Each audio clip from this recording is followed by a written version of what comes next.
The Winter LEC 2024 made us regain hope in the region, at least in being able to fight for a quarter-final spot in the Worlds. I know it sounds very sad to say this, but considering the past years of our regions against China and Korea, we can at least be somewhat satisfied. Speaking of the previous split, the addition of Karmine Corp, the merger of Mad Lions, and the restructuring of several mid-table teams pleased us all. Mad Lions comes with the idea of winning Worlds, which, without getting into whether they are being too optimistic or not, I can confidently say that they are the only teams besides G2 with this mindset. We also had very interesting projects like Heretics or Giant X. We saw some players with immense growth this past split, and, unfortunately, with quite a bit of sadness, all the bad players and teams gathered quite a bit. That is to say, before there were 3 good teams and 7 bad ones. Now at least we have 3 good teams,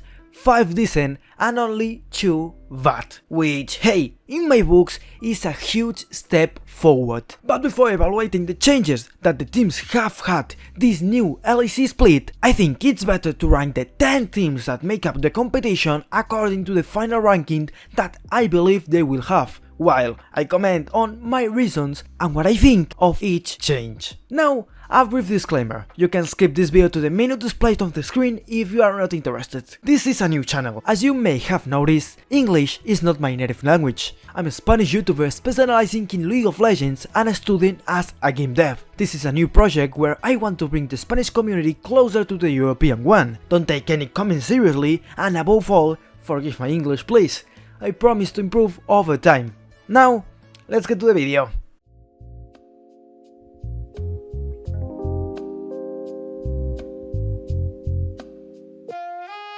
The 10th spot goes to Rogue. I don't think anyone will doubt this, it's simply a bad team with Larsen digging his own grave.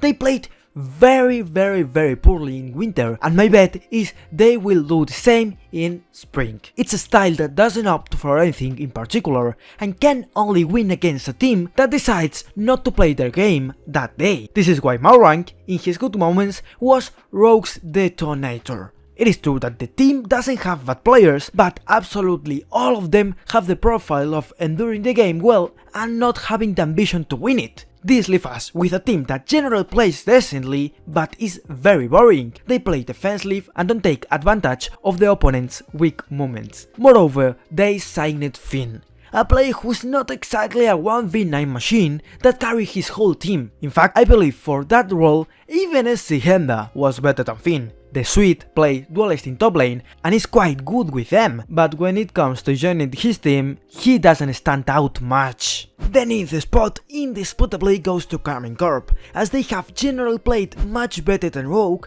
but nevertheless they have always played worse than their rivals. That is, their level increases or decreases depending on that of the rivals, but they never managed to surpass it until the end of the previous split, where we could see some things that would inspire a bit more level from the French club, but certainly not something that indicates improvement at all. Moreover, firing Yamato doesn't help to avoid having a coach that I could easily replace in draft. It won't help to fire him to keep the second coach, whose role may not be too different from Yamato. I don't think it's a bad team overall, but Cabochard and Seiken are players who don't have the level of the top European league no matter how many resources are devoted to them. And that's precisely the problem. If both players could get through the game without resources and simply hold their lanes so that Upset, a very good player, could have the resources, the team could work very well. But that's not the case. Bo has to sacrifice ganks and help for Seiken, who besides not carrying even if he held a gunpoint, it's very dependent on Aesir. Cabochard generally tends to play more on his own, but the terrible wave control and traits he has in lane make Bo have to cover the top lane very often. To top it off, despite having one of the best marksmen in the region, who, in principle and with many quotes, is top 1 or 2 in the region, with a support that simply shouldn't be in the top European league. But hey, look at the bright side. While I could talk very little about Rock, at least Karmine Corp is entertaining to watch. We can talk about them and they generate narratives around them. but the sports decisions by the French organization are not the most appropriate in my opinion, if what you want to do is win.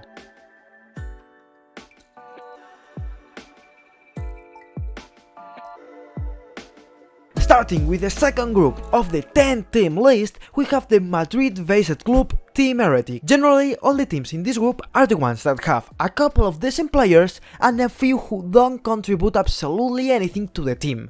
In Heretics, I think we can all agree that in the past split, Flacket practically played the games alone, while they gave them marksmen like Calista, which didn't allow the Catalan marksman to do much. His support could only play Bard decently and not even during many games. Mind you, the clip you just saw is clearly an action where the club support kills the marksman directly, but there are many other examples where we can see that not doing their job results in the same outcome. Although, at least in the rest of the equation, we can't see Flacket simply dying to his teammate's ultimate. On the other hand, many of you might be thinking that there are other players in Team Heretics who play decently, especially Jenkos. The Polish jungler showed that he is still a very good level and that you can always count on him. While he's not a carry player himself, he does set up the true carries on a silver platter. Thanks to the Polish player experience, we could notice how most of the time Flacket and he had to win completely alone. And to top it off, the solo lanes of the Spanish club have been the worst player in the role on several occasions. We can probably affirm that they have been saved from being the worst overall because there is someone who has strived to have this position. Gunder and Perks have simply failed to adapt to the new level. It seems like they are still playing like years ago, but this doesn't work. It reminds me a lot of Reckless Case, when a legendary player has failed to adapt to the new dynamics of the game and chosen to continue giving the same level he had practically 5 years ago. Fortunately or not, Team Heretics hasn't made too many big changes in the roster. They have replaced Kaiser with Trimby, where I don't see much sense in the change, considering that Trimby is better than Kaiser, but the German player had already adapted to the team's dynamics. And certainly, in the list the priorities to change, I don't think it should be the first of all. On the other hand, Perks has been replaced by Zwairo, a player from the Heretics Academy whom I believe will perform better than Luka Perkovic, but not by far. The merger between Giants and Excel ranks 7th on the table. I think it's a team that has shown that they can play both very well and very poorly, but generally they manage to save themselves from their bad moments thanks to individual brilliance from their bot lane and in certain occasions from their jungle. On the other hand, I think we all agree that the club hasn't managed to demonstrate a very marked playstyle, except for a 2v2 in bot lane, which is one of the best in the European scene. It seems that the coaching staff themselves are setting up games with a style contrary to what the team should have, playing on several occasions for the top lane when we all know very well Odo Amne's capabilities on weak side. Personally, I believe that Giant X can climb many positions if they finally manage to play for the mid laner Jackies and start rotating towards the bot lane from the mid lane advantage, where we all know Ignor's level with engaged champions. As the best team in the lower half of the league, I've placed Vitality. The reason is very simple indeed. In the top lane you have Foden, and in the mid lane you have Vethio, two solo laners among the best in LEC. In addition, the team is complemented by Karzi in the bot lane, who usually gives very good results and who generally manages to carry games if he sets his mind to it. The problem with this club, much as it pains me to admit it, is the professor. Hailey is a mad genius, a misunderstood one who is completely ahead of his time and whom I will defend as if he were my own son. But it must be admitted that perhaps, just perhaps, he has been overly original for the past couple of years. I mentioned this in the previous video on the other channel, making a bit of reference to the similar style he has with Mickey X. But there is a big difference between them.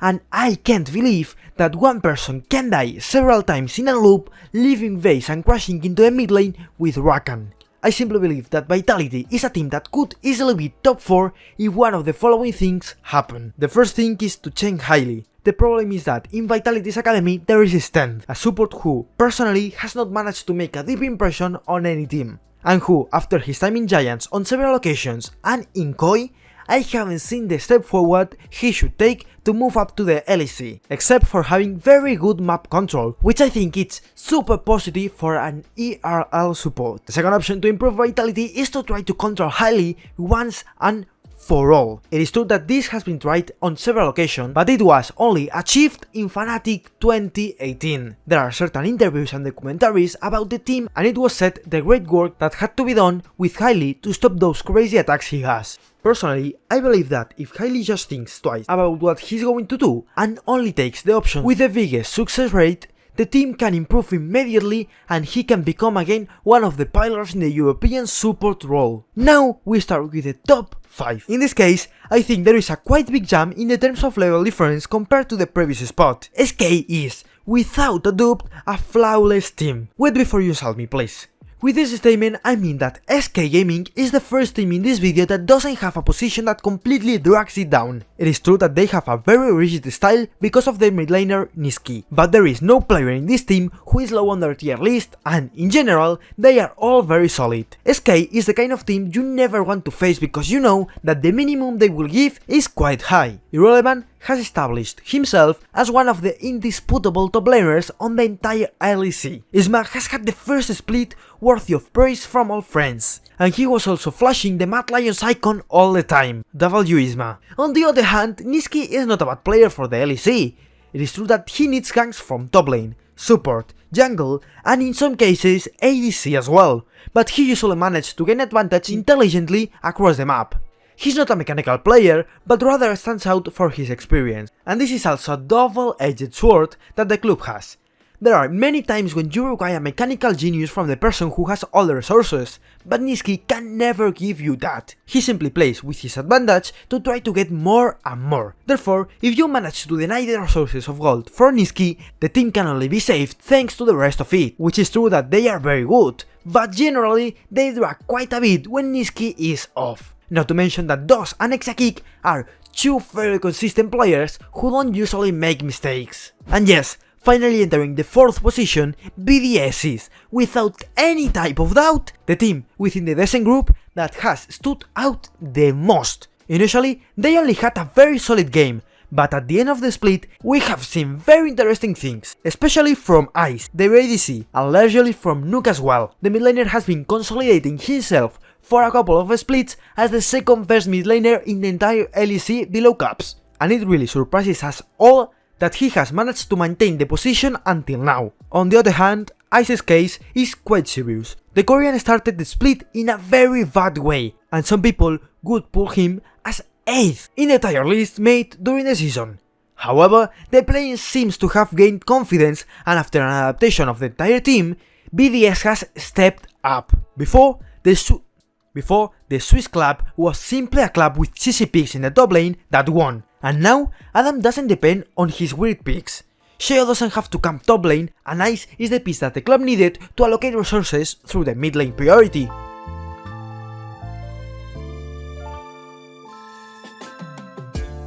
Finally, we enter the top of the table, the part where, by the way, the 3 teams that made up these top 3 spots all have at least one player who is the best in their role. In the case of Fnatic, I'll give you a spoiler of the final list, it's Razork. The Spanish player, in my opinion, has not only been the best jungler of the split, but also the general MVP. All of Ivan's games have been super clean, and the defeats haven't been bad games from him, but rather games that were simply uncarryable. Leaving aside the best LEC player, Fnatic has a very strange team in the previous split. Their journey has been completely upward, but despite this, it hasn't reached its peak. I think both Noah and June have very important roles in the team. Despite the criticism, I think it's a good bot lane, and it's not too difficult to understand that the language barrier at the beginning of the split was difficult for June to handle. I don't know what's going on with Oscar, but I just noticed that his current level is similar to that split with G2 Arctic, where he stagnated. I don't know if it's a lack of concentration, bad form, or just bad games, but lately Oscar wasn't playing well at all. He used to stand out for having the best mechanics in LEC, devastating lanes, and especially his adaptation to being camped in top lane. Unfortunately, I'm not seeing that anymore. And, like Humanoid, I believe the foundation are there and can be seen, but neither of them are the players we would expect from Fnatic solo lanes. The second position on the table, the team that I believe will be the finalist of this second split of the LEC in 2024 is Mad Lions Koi.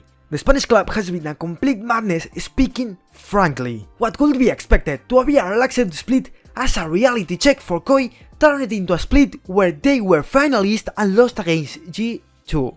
The truth is that the team hasn't stopped improving since they joined. I just hope that during the second split the dynamic continues and keeps going up. I think within the high table group of the LEC, it's the team with the most chances of beating G2. They just have to take one thing into consideration, and that is precisely the demotivation that the players may suffer throughout the competition. Like for example games where they were very confident or games where they were simply lost. Like in the second map of the final against G2. I haven't seen more occasions from the Spanish club where they receive a complete beating from their opponent. The hyper tempo that the club has is simply vastly. It is the closest thing to the Chinese League of Legends that can exist, while also having very marked profiles. Historically, the best players in each role have a very similar styles to the players of the Spanish club.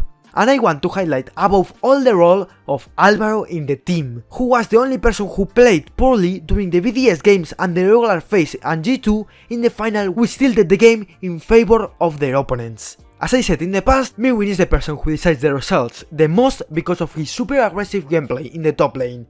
He has been the player with the most solo kills in the entire LEC, but he has also been one of the most punished players in the league.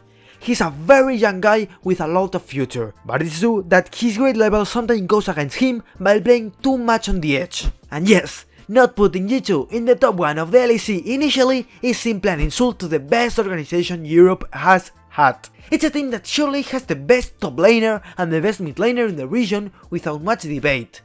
Mind you, I'm not saying they were the best in the past split, but in a more general sense. And I'm not saying that Jake, Hans or Mickey X are bad players. I think the only doubt that G2 can give us is those happy days they have, where Caps loses his main more than usual, practically losing all possible lanes by trying to dive, by making very strange rotations, and in general being too creative. It is true that G2 has improved this a lot, having players who manage to cover the shortcomings of the best player in Europe when he's not having a good day, but I think it should be made clear that the other teams, well, not the others, but 2 teams have the chance of taking the gold in this second split of the LEC. I believe that the only 2 teams that can take the sprint title from G2 are Mad Lions Koi and Fnatic. Not to mention that I also find it difficult for these 2 teams to do it. I'll be showing you the list of players and teams for this split from my point of view. But we can see how G2 has the best top laner, best mid laner and best ADC in the region, considering besides jungle and super are top 2 quite clearly. Not to mention that it remains the team with the best work ethic and that takes scrims and training more seriously. Just ahead of Koi in this aspect. I wonder if it's strange that the 2 teams that train the best are the 2 best. But nah, I understand that I will have to listen to the Twitter people and conformists who tell me that the LEC has lowered its level so that Koi becomes a finalist on the previous split. These are all excuses not to work more, and I don't want to point out a single person, but damn, Niski my son, you finished 5th and you came out saying that you were very happy with the result, while 4 rookies finished 2nd and they were very pissed off and kept working more and more. But yeah, let's finish the video. Remember, you can follow me on YouTube if you want to see more content like this, and follow me on Twitter to give me some feedback, and in the comments too, please. As I always say, have a good day. Bye bye.